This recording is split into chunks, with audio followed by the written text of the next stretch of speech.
Praise the lord. ప్రభువైన యేసుక్రీస్తు నామములో ప్రతి ఉదయం దేవునికి సమయం అనేటువంటి కార్యక్రమానికి మిమ్మల్ని ప్రేమపూర్వకంగా ఆహ్వానిస్తున్నాను. ప్రియ దేవుని బిడ్డలారా, ప్రభువైన యేసుక్రీస్తు నామములో మీ అందరికీ నా హృదయపూర్వకమైనటువంటి వందనాలు.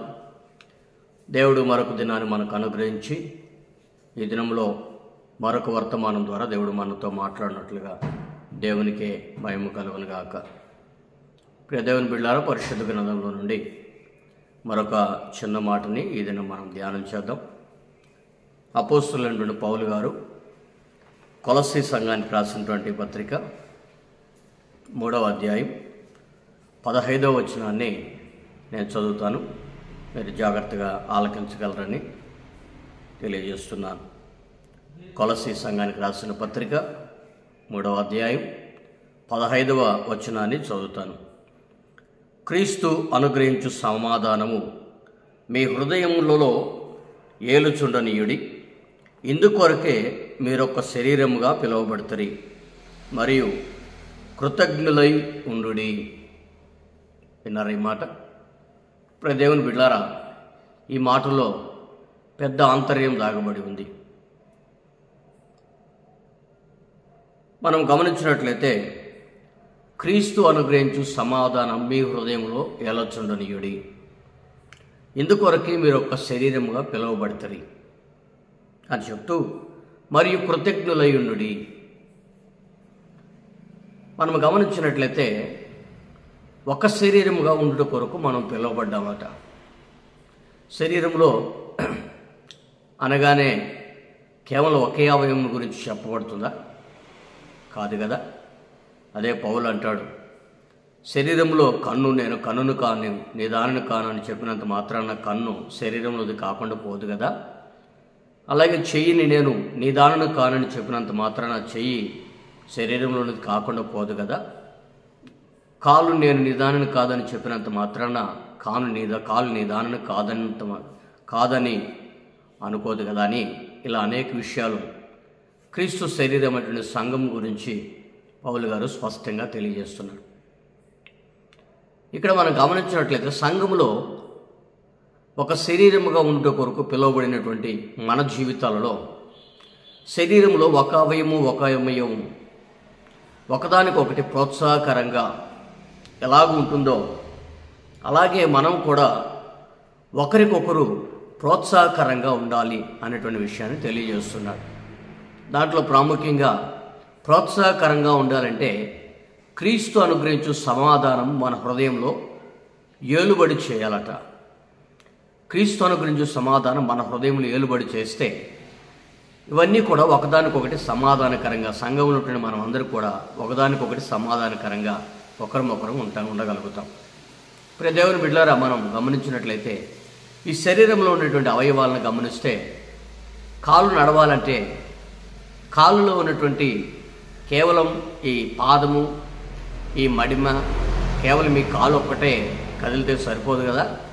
ఈ కాలుకి నడవమని సందేశం పంపగలిగేటువంటి మెదడు దానికి సంకేతం పంపి దానికి సహకారంగా ఉండగలిగేటట్లుగా అన్ని శరీరంలో ఉన్నటువంటి సకల అవయవాలన్నీ కూడా దానికి సహకారంగా ఉండాలి. అలా సహకారంగా లేకపోతే ఒక ప్రక్కకు మనిషి వంగిపోయి పడిపోయేటువంటి పరిస్థితి ఉంటుంది. అలాగే శరీరంలో చెయ్యి మనకు సహకారంగా ఉండాలంటే, నోటి దాకా రావాలంటే మెదడు సంకేతం దానికి పంపాలి. ఆ తర్వాత చెయ్యి తనంతట తను మరి శరీరంలో ఉన్నటువంటి నరాలన్నీ కూడా మరి శరీరంలో ఉన్నటువంటి చేతికి సహకరించేటువంటివిగా ఉండి ఆ చేతిని పైకి లేపగలిగేటట్లుగా ఇవన్నీ ఒకదానికొకటి ఏ విధంగా ప్రోత్సాహకరంగా ఉండగలుగుతాయో అలాగే సంఘంలో ఉన్నటువంటి మనం అందరం కూడా ఒకరికొకరు ప్రోత్సాహకరంగా ఉండాలి. అలా ఉండాలంటే ఏముండాలి? సమాధానం ఉండాలి. శరీరంలో ఉన్నటువంటి సకల అవయవాలు ఏ విధంగా అయితే సమాధానం కలిగి ఉంటున్నాయో, సమాధానంగా ఉండకపోతే ఏం జరుగుతుంది? పక్షవాతం వచ్చినటువంటి వాళ్ళు మనం గమనిస్తుంటాం కదా. వారికి శరీర సహకారం సరిగా లేక, సరిగా నడవలేక, వారి యొక్క భవిష్యత్తు ఏమిటో అర్థం కాక సరైనటువంటి జీవన విధానం లేక అల్లాడిపోతుంటారు. అలాగో కుంటివాడుగాను గుడ్డివాడుగాను పుడితే వారి యొక్క పరిస్థితి అగమ్య గోచరంగా ఉంటుంది. కానీ అన్ని అవయవాలు చక్కగా ఉన్నటువంటి మన జీవితాల్లో, మన యొక్క వ్యక్తిగత అనుభవాల్లో మనకు సరైనటువంటి సమాధానము సహకారం లేకపోతే శరీరంలో మనము ఏదో ఒక అవయవం కోల్పోతే దాని యొక్క వర్ణనాతీతం చెప్పలేనిది. మరి మన శరీరం ఉంటుండే అవయవాలన్నీ సహకారంగా ఉంటున్నాయంటే దానికి అంతటికి కారణం ఏంటంటే సమాధానం మన హృదయంలో ఏలుబడి చేస్తుంది. మన శరీరంలో ఉంటున్న అవయవాలన్నింటినీ కూడా ఏ విధంగా సహకారంగా ఉంటున్నాయి, సంఘంలో ఉంటుండే మనం అందరం కూడా ఒకరికొకరు సమాధానంగా ఉంటూ, ప్రాముఖ్యంగా ఇక్కడ తెలియజేస్తున్న మాట ఏంటంటే కృతజ్ఞత కలిగినటువంటి వారై నుండి, అంటే ఒకదానికి ఒకటి, ఒక శరీరం ఒక అవయవానికి ఒకటి కృతజ్ఞత కలిగినటువంటి వారమై ఉండాలని ఎలాగ తెలియజేస్తున్నాడో అలాగే సంఘంలో మనం అందరం కూడా ఒకరికొకరు కృతజ్ఞత కలిగినటువంటి వారమై ఉండాలి. ఇప్పుడు దేవుని బిడ్డలారా, కాలుకు దెబ్బ తగిలింది. కాలుకు దెబ్బ తగిలితే ఎవరమ్మ అంటారు? కాలు అంటుందా? కాదు కదా, నోరమ్మ అంటుంది.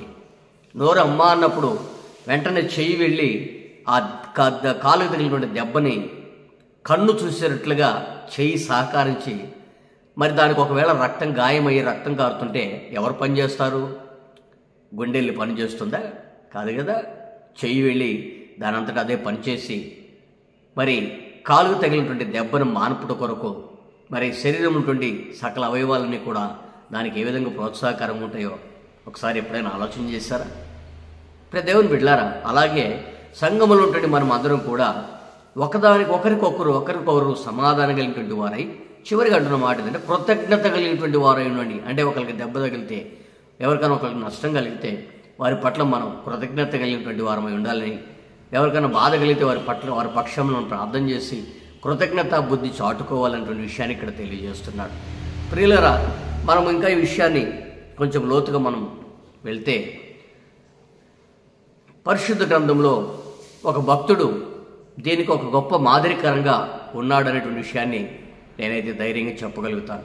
ఎవరా వ్యక్తి అంటే మన యొక్క పూర్వీకుడు దావీదు భక్తుడు. ఆయన యొక్క మహారాజు. ఆయన మహారాజు అయినప్పుడు ఒక కృతజ్ఞత బుద్ధిని చాటుకుంటూ వచ్చాడు. ఏంటో తెలుసా? పరిశుద్ధ గ్రంథంలో సౌలు కుమారుడైనటువంటి యోనాతాను దావీదుకు ప్రాణ స్నేహితుడని రాయబడి ఉంది. వాస్తవమే.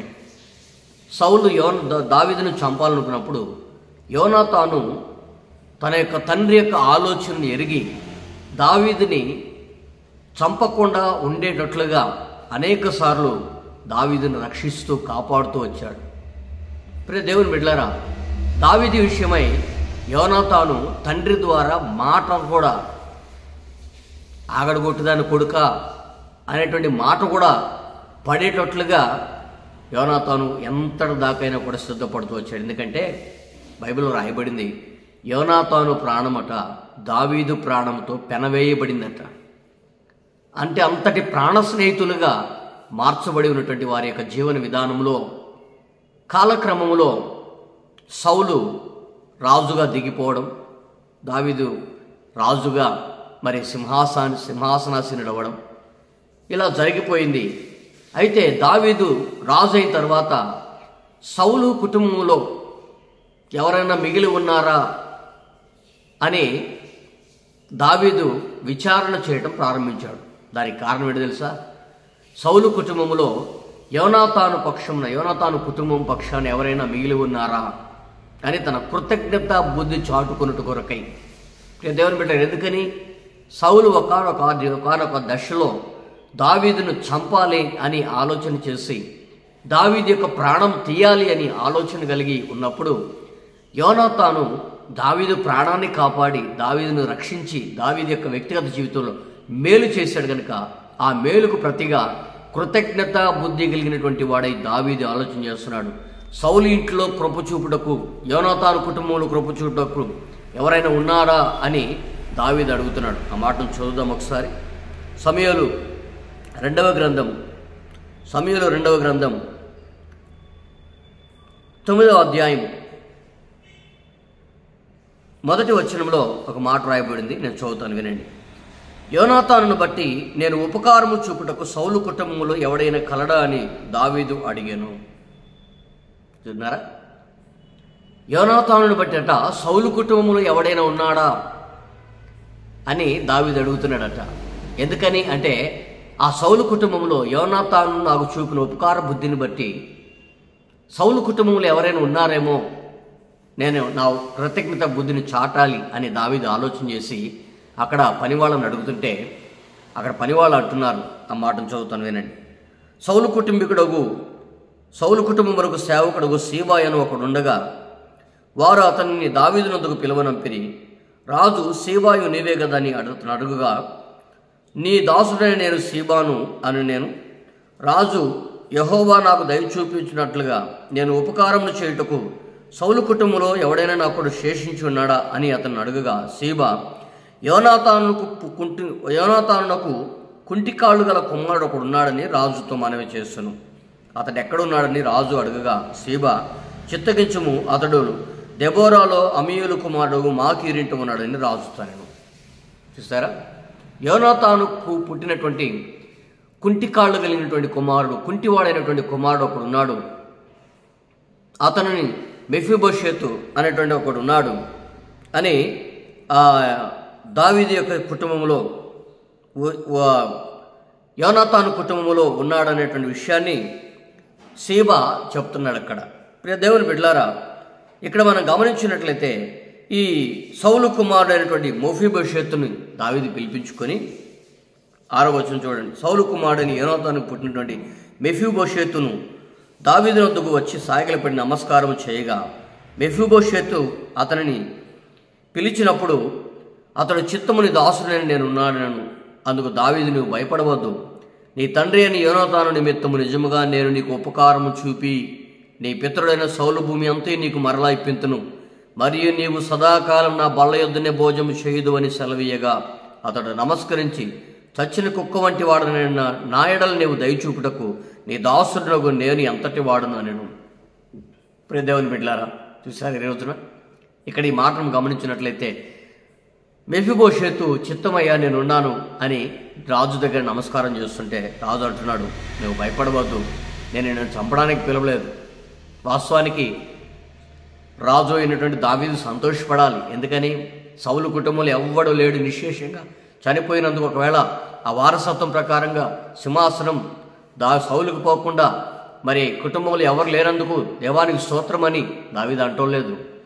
సౌలు కుటుంబంలో ఇంకా ఎవరైనా ఉన్నారా, యోనాతానుకు చూపినటువంటి నాకు చూపిన ఉపకార బుద్ధిని బట్టి నేను వారి కుటుంబంలో ఉపకారాన్ని చూపాలి, కృతజ్ఞత చాటాలి అని దావీదు మరి అతను అడుగుతుంటే ఆ సీబా చెప్తున్నాడు, యోనాతానుకు పుట్టినటువంటి కుంటి కుమారుడైనటువంటి ఒక కుమారుడు ఉన్నాడయ్యా మెఫీబోషెతు అని.